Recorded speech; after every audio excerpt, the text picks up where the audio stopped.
In today's episode, I talk about how to handle letting down a client.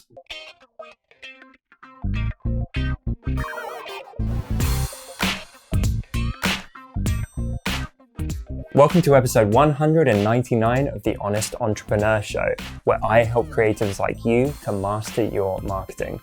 My name's Tom Ross, and let's get into it. Guys, it's been a crazy busy week here. I hope you all are well. What have I got lined up? I've got my next speaking gig tomorrow. I might have mentioned this in a previous episode, but it's happening tomorrow, Friday the 15th, in London. Mark Hirons from Creative Waffle has organised it, and I get to speak with my buddy Ian Barnard, and a bunch of my friends from Instagram are going to be there, so it should be a really fun night. Look out for some bloopers or content soon on the back of that, but hopefully I get to meet some of you guys as well. I can see there's a few London listeners who've let me know they're going to be in attendance, so I can't wait to hang out, guys. This question is from Eleni.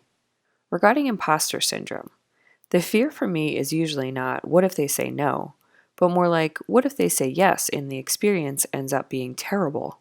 This has happened to me once already, and it seems like something that probably happens more to newer, less experienced creative entrepreneurs. Could you share some insight on how to deal with those not so great experiences and keep moving forward? Hey Eleni, love the question. I think I put a tweet out. In fact, I'm going to read it to you guys. I put a tweet out this morning, which kind of talks about this type of situation and so many others. Yeah. Okay. So the tweet says, in entrepreneurship, you'll learn everything stems from mindset. It trumps marketing savvy, experience, and talent. Your mindset leads everything.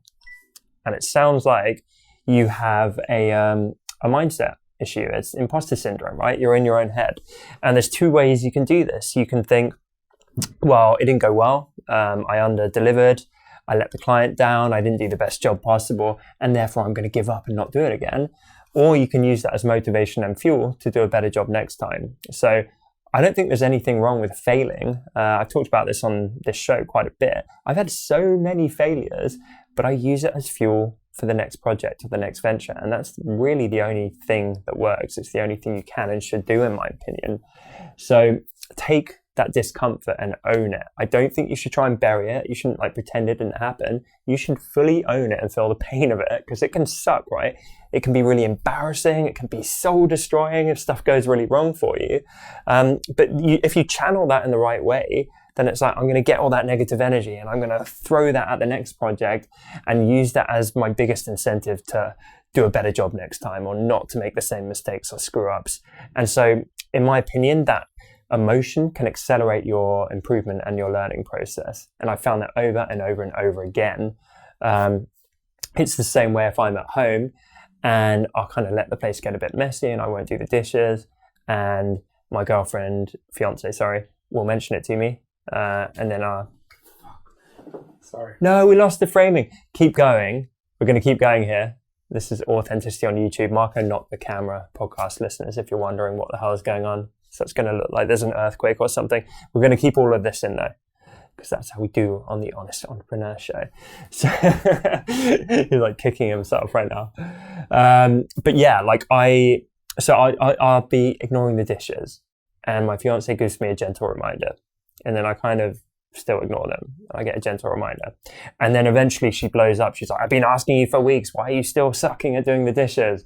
And only then I take that energy and I'm like, oh, damn, that kind of knocked me. That made me feel really bad and sucky. So now I'm definitely going to do the dishes.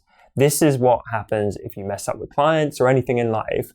Sometimes you need that seismic event or shift or catalyst to happen, because if it's gentle, you're not going to really feel it and you're not going to use it.